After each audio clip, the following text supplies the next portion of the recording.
میری زندگی کا مقصد تیرے دین کی سرفرازی، میں اسی لیے مسلمان، میں اسی لیے نمازی، میری زندگی کا مقصد تیرے دین کی سرفرازی۔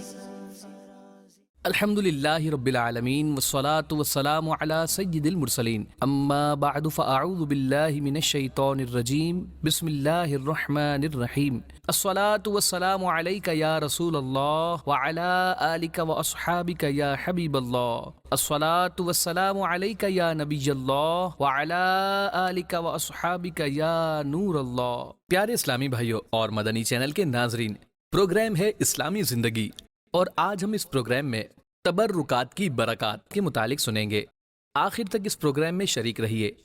آئیے سب سے پہلے درود پاک پڑھنے کی فضیلت سنتے ہیں۔ فرمان آخری نبی رسول ہاشمی صلی اللہ علیہ وآلہ وصحبہ وسلم، جس نے دن بھر میں مجھ پر 1000 مرتبہ درود پاک پڑھے، وہ اس وقت تک نہیں مرے گا جب تک جنت میں اپنا مقام نہ دیکھ لے۔ صلو علی الحبیب صلی اللہ علی محمد۔ تبرکات کی برکات۔ عرب کا ایک شاعر ہوا ہے دیب الخزائی، ایک مرتبہ اس نے اہل بیت کی شان میں قصیدہ لکھا اور لے کر امام علی رضا رحمۃ اللہ علیہ کی خدمت میں حاضر ہوا۔ امام علی رضا رحمۃ اللہ علیہ سید زادے ہیں، سید الشہداء، مظلوم کربلا، امام حسین رضی اللہ عنہ کی اولاد سے ہیں، امام موسیٰ کاظم رحمۃ اللہ علیہ کے بیٹے اور سلسلہ عالیہ قادریہ رضویہ کے 8ویں بزرگ ہیں۔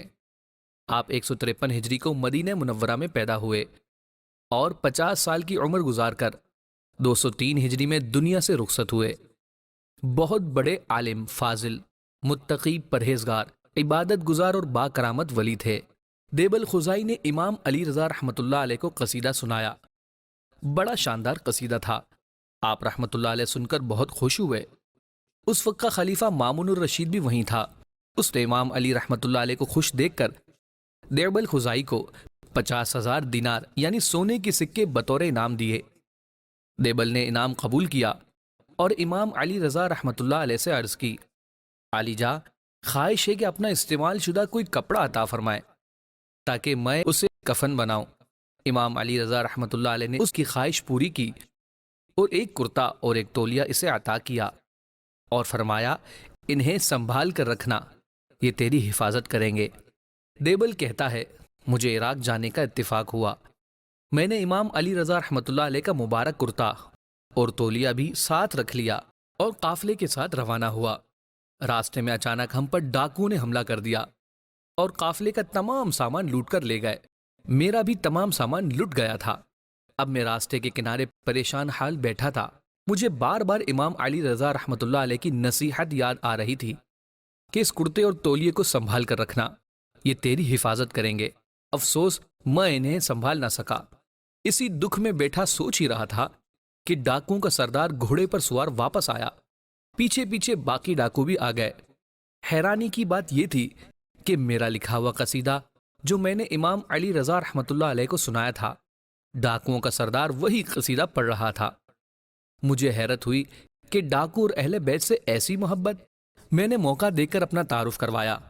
جب اسے پتا چلا کہ میں ہی دیب الخزائی ہوں اور اہل بیت کی شان میں یہ قصیدہ میں نے ہی لکھا ہے، اہل بیت کی محبت ڈاکوؤں کے سردار پر غالب آئی۔ اس نے جوش عقیدت میں قافلے والوں کا سارا سامان واپس لوٹا دیا۔ الحمدللہ مجھے امام علی رضا رحمۃ اللہ علیہ کا کرتا اور تولیہ مبارک دوبارہ مل گئے۔ اللہ کی شان، ان تبرکات کی برکت دیکھیے۔ وہی ڈاکو جنہوں نے کچھ دیر پہلے لوٹ مار مچائی تھی، ہمارا تمام سامان لوٹ لیا تھا، اب وہی ہمارے محافظ بن گئے اور اپنی حفاظت میں پورے قافلے کو منزل تک پہنچا کر آئے۔ اللہ کے محبوب بندے اور ان کے تبرکات۔ اے عاشقان اولیاء، اے عاشقان اہل بیت، دیکھا آپ نے امام علی رضا رحمۃ اللہ علیہ کے کرتے اور تولیے کی برکت سے اللہ پاک نے قافلے والوں کی جان اور سامان کی حفاظت فرمائی۔ اور دیکھیے، ان کی حفاظت کا سامان ایسی جگہ سے ہوا جہاں سے ان کا وہم و گمان بھی نہ تھا۔ بے شک اللہ پاک بڑی قدرتوں والا ہے، اپنے نیک بندوں سے محبت فرماتا ہے۔ ان کے صدقے، ان سے نسبت رکھنے والی چیزوں کے صدقے بڑی بڑی مشکلات حل فرما دیتا ہے۔ شاہ ولی اللہ محدث دہلوی رحمۃ اللہ علیہ فرماتے ہیں جب بندہ اللہ کا محبوب بن جاتا ہے تو اللہ اسے اپنی نگاہ رحمت میں رکھتا ہے۔ وہ بندہ آسمانوں کا دولہا ہوتا ہے۔ اللہ کا محبوب بندہ جس جگہ ہو وہاں فرشتوں کی بارات اترتی ہے، وہاں نور کی برسات ہوتی ہے۔ اللہ پاک کی رحمت ہر وقت اس کے شامل حال رہتی ہے۔ جس چیز کو اللہ کے محبوب بندے سے نسبت ہو جائے اللہ کی رحمت اس پر بھی اترتی ہے۔ اسی وجہ سے اللہ کے محبوب بندوں سے نسبت رکھنے والی چیزیں، ان کا لباس عام لوگوں کے لباس سے، ان کے استعمالی برتن عام لوگوں کے برتن سے، ان کی جائے نماز عام لوگوں کی جائے نماز سے، ان کا گھر عام لوگوں کے گھر سے، ان کے مزارات وغیرہ عام لوگوں کی نسبت اعلیٰ اور ممتاز ہوتے ہیں۔ اعلیٰ حضرت کے والد محترم مولانا نقی علی خان رحمۃ اللہ علیہ عبادت کی برکات بیان کرتے ہوئے لکھتے ہیں، جو بندہ کثرت سے اللہ پاک کی عبادت کرتا ہے اللہ پاک اسے بابرکت بنا دیتا ہے، یہاں تک کہ لوگ اس کے مکان اور کپڑوں سے برکت لیتے اور فائدے اٹھاتے ہیں۔ صلو علی الحبیب صلی اللہ علی محمد۔ قرآن کریم میں تبرکات کا ذکر۔ پیارے اسلامی بھائیوں، اللہ پاک نے قرآن کریم میں اپنے محبوب بندوں سے نسبت رکھنے والی چیزوں کا کثرت سے ذکر فرمایا ہے۔ پہلا تبرک، بنی اسرائیل میں ایک شخص ہوا ہے موسیٰ سامری۔ عبرت کی بات دیکھیے، ایک ہی وقت، ایک ہی جگہ، ایک ہی قوم میں ایک ہی نام کے دو لوگ ہوئے، لیکن کام دونوں کے مختلف تھے۔ نمبر ایک، حضرت موسیٰ علیہ السلام، یہ اللہ پاک کے پیارے نبی ہیں۔ نمبر دو، موسیٰ سامری، یہ کافر منافق تھا۔ جب اللہ پاک نے حضرت موسیٰ علیہ السلام کو توریت شریف دینے کے لیے کوہ طور پر بلایا، آپ علیہ السلام 40 دن وہاں تشریف فرما رہے۔ پیچھے سے سامری نے بنی اسرائیل کو ورغلایا، ان کے تمام زیورات لیے اور انہیں پگھلا کر ایک بچڑا بنا دیا۔ ظاہر ہے یہ بچڑا بے جان تھا، بول نہیں سکتا تھا، حرکت نہیں کر سکتا تھا، لیکن سامری کے پاس کوئی چیز تھی۔ اس نے وہ چیز بچڑے کے منہ میں ڈالی تو وہ زندہ ہو کر بولنے لگا۔ اب سامری نے بنی اسرائیل کو کہا، یہ بچڑا تمہارا خدا ہے، اس کی عبادت کرو۔ استغفر اللہ، استغفر اللہ۔ ادھر حضرت موسیٰ علیہ السلام کو کوہ طور ہی پر سامری کی شرارتوں کی خبر ہو گئی۔ آپ جلال کی کیفیت میں واپس تشریف لائے اور سامری سے پوچھا، اے سامری، تو نے ایسا کیوں کیا؟ اس کی وجہ بتا۔ سامری بولا، اے موسیٰ علیہ السلام، میں نے وہ دیکھا جو بنی اسرائیل کو نظر نہ آیا، مطلب میں نے جبریل علیہ السلام کو دیکھا اور انہیں پہچان گیا۔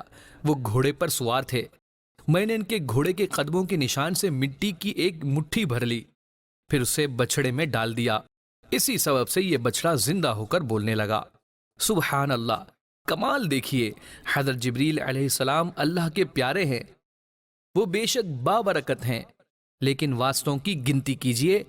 حضرت جبریل علیہ السلام اللہ کے پیارے، ان سے گھوڑے کو نسبت ہو گئی، گھوڑے کے قدموں سے مٹی کو نسبت ہوئی، اس مٹی کے اندر اللہ پاک نے اتنی تاثیر پیدا کر دی کہ وہ مٹی لگنے سے بے جان بچڑے میں جان پڑ گئی، وہ بولتا نہیں تھا، بولنے لگا۔ اللہ اکبر۔ پتہ چلا تبرکات زندگی بخش ہوتے ہیں، ان کی برکت سے مردہ دل زندہ ہوتے ہیں، مردہ قوموں کو عروج ملتا ہے، اور اللہ پاک تبرکات کے اندر مردہ شے میں جان ڈالنے کی بھی طاقت پیدا کر دیتا ہے۔ یہ شان ہے خدمت گاروں کی۔ اے عاشقان رسول، اس جگہ ایک اور ایمان افروز نکتہ ہے۔ حضرت جبریل علیہ السلام، جن کے گھوڑے کے قدموں سے لگنے والی مٹی بے جان میں جان ڈالنے کا اثر رکھتی ہے، یہ جبریل علیہ السلام کون ہیں؟ فرشتوں کے سردار اور ہمارے پیارے نبی محمد عربی صلی اللہ علیہ وآلہ وصحبہ وسلم کے خادم۔ جب خادم کے گھوڑے کے قدموں سے لگنے والی مٹی ایسی ہے تو اللہ کی نعمت مصطفیٰ جان رحمت صلی اللہ علیہ وآلہ وصحبہ وسلم کے مبارک قدم جس خاک پر لگ جائیں، اس خاک کا رتبہ کیا ہوگا؟ صلو علی الحبیب صلی اللہ علی محمد۔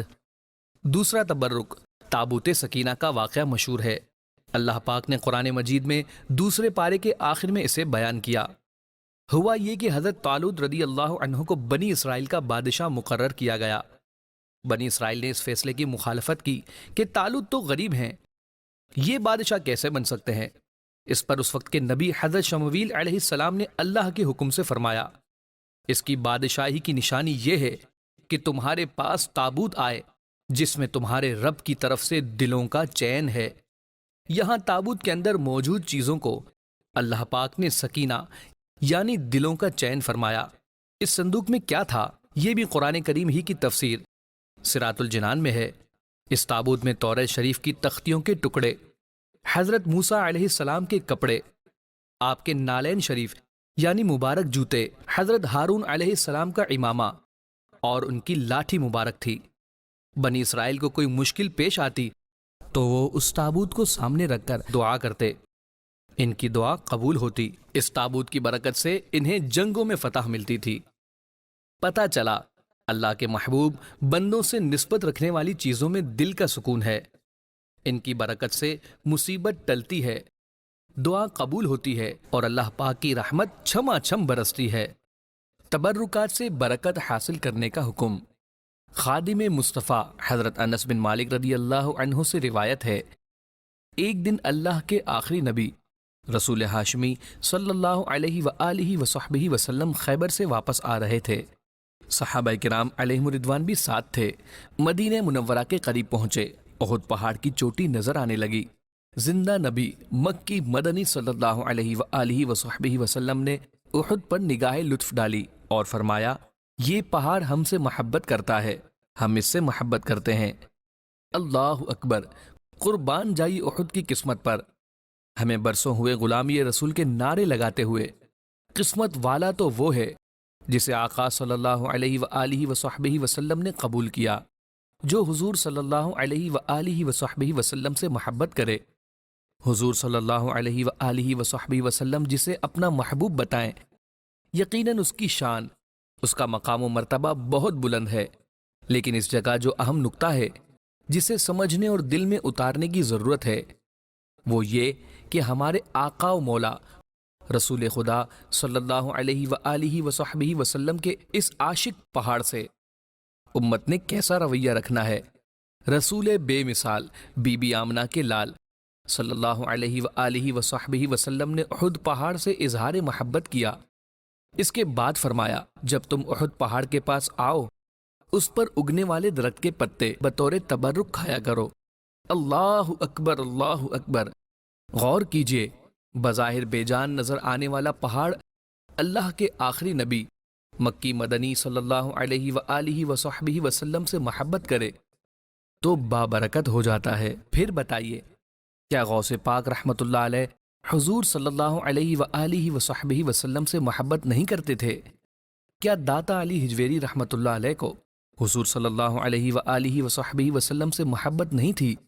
خواجہ غریب نواز رحمت اللہ علیہ، بابا فرید رحمت اللہ علیہ، سیدی اعلیٰ حضرت رحمت اللہ علیہ، مولانا نعیم الدین مراد آبادی رحمت اللہ علیہ، مفتی امجد علی اعظمی رحمت اللہ علیہ، ضیاء الدین مدنی رحمت اللہ علیہ، مفتی احمد یار خان نعیمی رحمت اللہ علیہ اور دیگر بزرگان دین اولیاء کرام، کیا ان سب کو دو جہاں کے آقا، سب کے داتا صلی اللہ علیہ وآلہ وصحبہ وسلم سے محبت نہیں تھی؟ ضرور تھی، خدا کی قسم یہ سب عاشق رسول تھے، بلکہ یہ حضرات علی وقار لوگوں کو محبت رسول کے جام بھر بھر کر پلانے والے تھے۔ اگر احد پہاڑ بابرکت ہو سکتا ہے تو کیا یہ اولیاء کرام بابرکت نہیں ہوں گے؟ پھر دیکھیے، بلند شان والے آقا مدینے والے مصطفیٰ صلی اللہ علیہ وآلہ وصحبہ وسلم سے محبت کی نسبت احد پہاڑ کو ہوئی، بابرکت احد پہاڑ ہوا، لیکن حضور صلی اللہ علیہ وآلہ وصحبہ وسلم نے اس پہاڑ پر اگنے والے درخت کے پتوں کو کھانے، ان سے برکت حاصل کرنے کا حکم دیا۔ معلوم ہوا جو محبوب خدا پیارے مصطفیٰ صلی اللہ علیہ وآلہ وصحبہ وسلم کی بارگاہ میں مقبول ہو، یہ خود بھی بابرکت ہے، اس سے نسبت رکھنے والی چیزیں بھی بابرکت ہیں۔ ہمارے سردار مکی مدنی سرکار صلی اللہ علیہ وآلہ وصحبہ وسلم چاہتے ہیں اور ترغیب دیتے ہیں کہ ان چیزوں کو بابرکت سمجھا بھی جائے اور ان سے برکت حاصل بھی کی جائے۔ پھر بات یہیں ختم نہیں ہوئی، حدیث پاک میں اس سے آگے بھی حکم دیا گیا۔ فرمایا، اگرچہ احد پہاڑ پر اگنے والے درخت کے صرف کانٹے ہی ملے، یعنی برکت کے لیے وہی چبا لیا کرو۔ علامہ مناوی رحمت اللہ علیہ فرماتے ہیں، کانٹے چبانے کی چیز نہیں، انہیں چبانے کے لیے بہت مشقت اٹھانی پڑے گی۔ فرمان مصطفیٰ صلی اللہ علیہ وآلہ وصحبہ وسلم کا مطلب یہ ہے کہ احد پہاڑ جو برکت ہے، اس سے نسبت رکھنے والے درختوں سے برکت اگر آسانی سے لے سکو تو خود کو مشقت میں ڈال کر بھی برکت حاصل کرو۔ پتہ چلا تبرکات کی زیارت کے لیے ان کے قریب جانے، انہیں چھونے، انہیں چومنے کے لیے لمبی لائن میں لگنا پڑے، مشکلات اٹھانی پڑیں، تب بھی بندے کو چاہیے خود کو مشقت میں ڈالے، مشکلات اٹھائے، مگر تبرکات سے برکت حاصل کرنے کا موقع ہاتھ سے ہرگز نہ جانے دے۔ اللہ پاک ہمیں تبرکات کی برکات عطا فرمائے۔ پیارے اسلامی بھائیوں، آج کے پروگرام کا وقت اختتام کی طرف بڑھ رہا ہے۔ اللہ پاک آج کے پروگرام سے حاصل ہونے والے نصیحت بھرے مدنی پھولوں پر ہمیں عمل کی توفیق عطا فرمائے۔